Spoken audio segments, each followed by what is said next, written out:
रीना ने रसोई की सफाई करने का संडे का सोचा था, पर मेहमान आ गए तो उसे उन्हीं में व्यस्त होना पड़ा। आज भी छुट्टी है और नाश्ता भी पकौड़ियों का भरपेट हो चुका है। अब तो खाना आराम से बनेगा। यही सोचकर आज उसने रसोई का हर कोना रगड़ रगड़ कर अच्छी तरह से चमकाया। फिर रैंकों पर साफ अखबार और प्लास्टिक बिछाए। सारी रसोई धोकर साफ करने के बाद अंदर जब उसे कुछ सर्दी सी लगने लगी तो सोचा थोड़ी देर धूप में बैठकर अखबार पढ़ लूं, फिर खाने का काम शुरू करूंगी। तब तक रसोई घर भी सूख जाएगा। अखबार लेकर रीना छत पर अभी आई ही थी कि पति संजय की आवाज सुनाई दी। अरे भाई, कहाँ हो? आज खाना नहीं बनेगा क्या? यह कहते हुए वह भी छत पर आ गए। अभी तो भरपेट नाश्ता हुआ है, सबका आपने भी तो किया है। रीना, तुम जानती हो ना कि मैं नाश्ता नहीं करता हूँ। बच्चों का मन रखने के लिए 2-4 पकौड़ियाँ ले ली थी। मुझे तो हर रोज 10 बजे खाना खाने की आदत है। फिर भी बहस किए चली जा रही हो। क्यों? आप संडे को सबके साथ देर से खाना नहीं खाते हैं, पर आज संडे नहीं है। अब नहीं बना है तो और बात है। मुझे तो पहले ही पता है कि आजकल तुम्हारी हर काम को टालने की आदत हो गई है। अब हर समय अखबार पढ़ने का है या घर के काम का। दूसरी औरतों को देखा है, नौकरी भी करती हैं और घर भी कितनी अच्छी तरह से संभालती हैं। यहाँ तो बच्चे भी बड़े हो गए हैं, काम करने को नौकरानी है, फिर भी हर काम देरी से होता है। संजय के ऊंचे होते हुए सर के साथ रीना का मूड बिगड़ता चला गया। रीना अखबार वहीं पटक कर नीचे रसोई घर में गई। उबले आलू रखे थे, वे छील दिए और फटाफट आटा गूंदकर पराठे बना दिए। पर खाना देखकर संजय का पारा और चढ़ गया। यह क्या, सिर्फ सब्जी और पराठे? रायता सलाद पापड़ कहाँ है? तुम जानती ही हो कि लंच के समय मैं पूरी खुराक लेता हूँ। जब नाश्ता बंद कर दिया है तो खाना तो कम से कम ढंग का होना चाहिए। पता नहीं तुम्हें क्या हो गया है।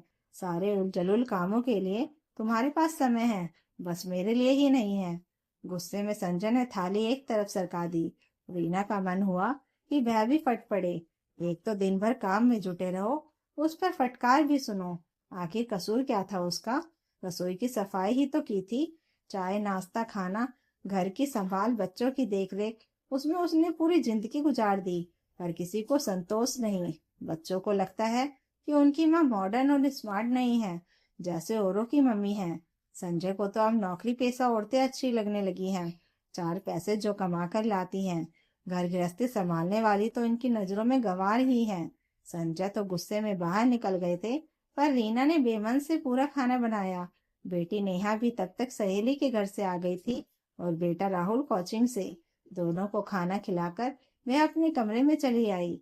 दिन तो रीना घर का पूरा काम होने के बाद कभी टीवी देखती, कभी अधबुना स्वेटर पूरा करती या फिर कोई पत्रिका पढ़ती, पर आज कुछ भी करने का उसका मन नहीं था। संजय का यह बेरुखी व्यवहार वह पिछले कई दिनों से देख रही थी। आखिर कहाँ गलत हो गई वो?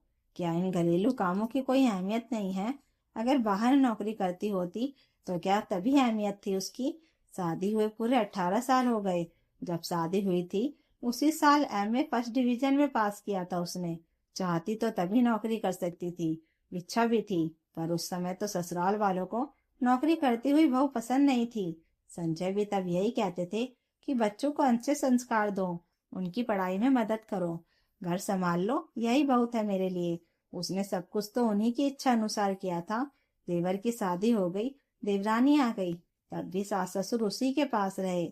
बड़ी बहू हम लोगों का जितना ख्याल रखती है, छोटी नहीं रख पाती।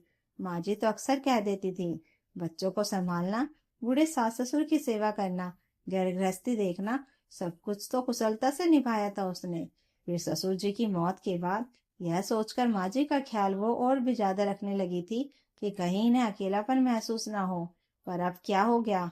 ठीक है, बच्चे अब बड़े हो गए हैं, उन्हें अब उसकी उतनी जरूरत नहीं रही है।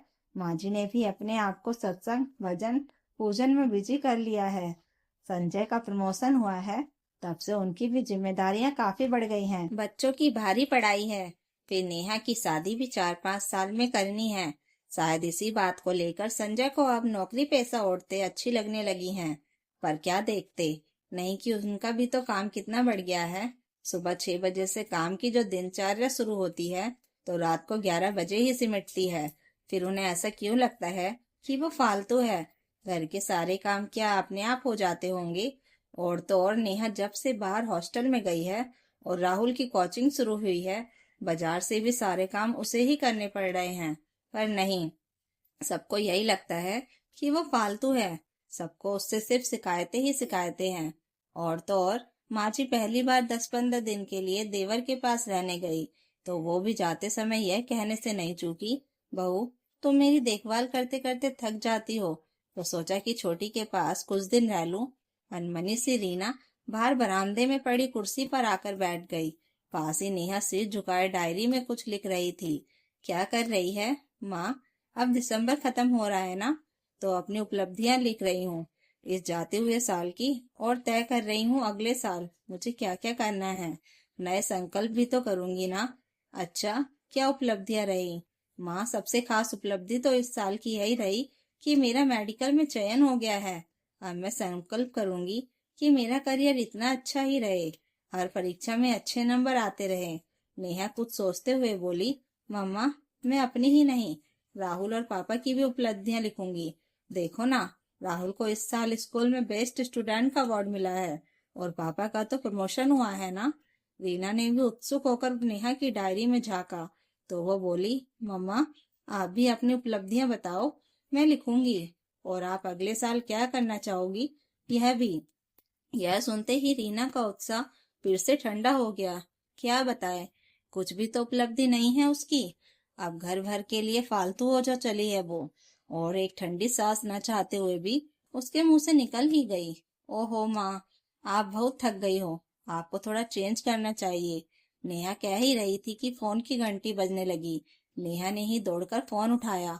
माँ, मामा जी का फोन है, पूछ रहे हैं कि सैफाली की शादी में हम लोग कब पहुंच रहे हैं। लो बात कर लो। हाँ भैया, अभी तो कुछ तय नहीं हुआ है।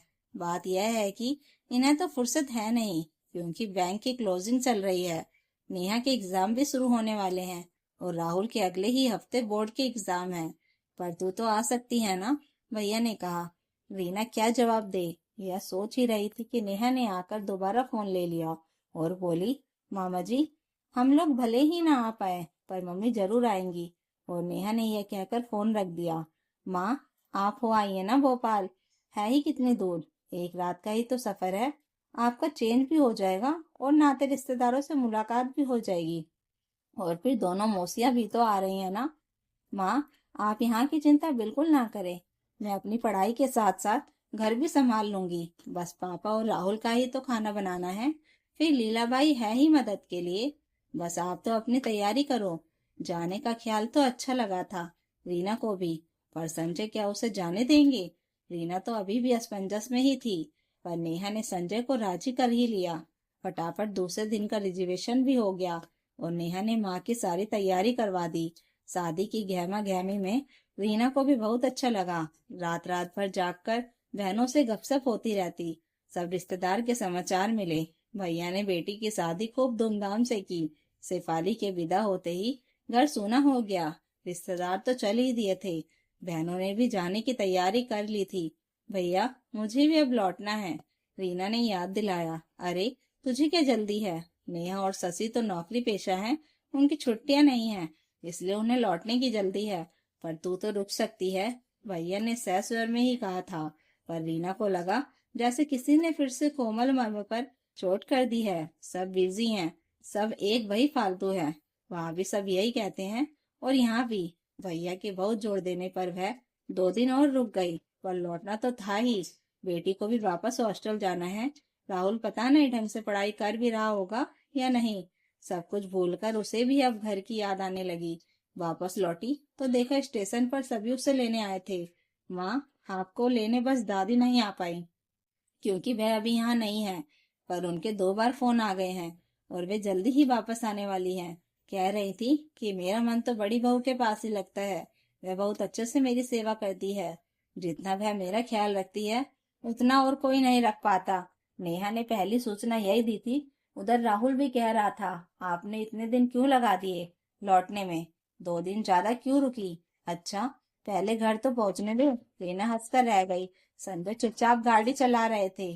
घर पहुंचते ही रीना नेहा ने रीना के लिए गर्मा गर्म चाय बनाई। रीना ने घर को देखा तो काफी कुछ बिखरा बिखरा सा लगा।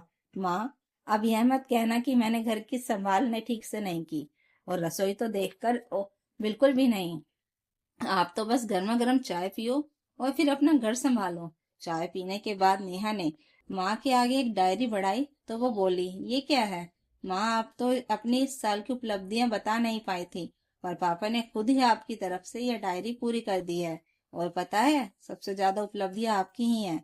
मैं पढ़कर सुनाती हूँ। नेहा उत्साह से पढ़ती जा रही थी। हम सबको बनाने में आपका ही योगदान रहा। मेरा मेडिकल में चयन हुआ आपकी ही बदौलत। मैं एक बार फिर मेडिकल में असफल हो गई थी, तब आप ही थी जिन्होंने मुझे दोबारा परीक्षा के लिए प्रेरित किया। और राहुल को स्कूल में बेस्ट स्टूडेंट का अवार्ड मिलना भी आपका ही क्रेडिट है। सुबह जल्दी उठकर बेटे को तैयार करना, नाश्ता खाने से लेकर हर चीज का ध्यान रखना, उसका होमवर्क देखना, और तो और यह आपकी ही मेहनत और लगन थी कि पापा का प्रमोशन हुआ।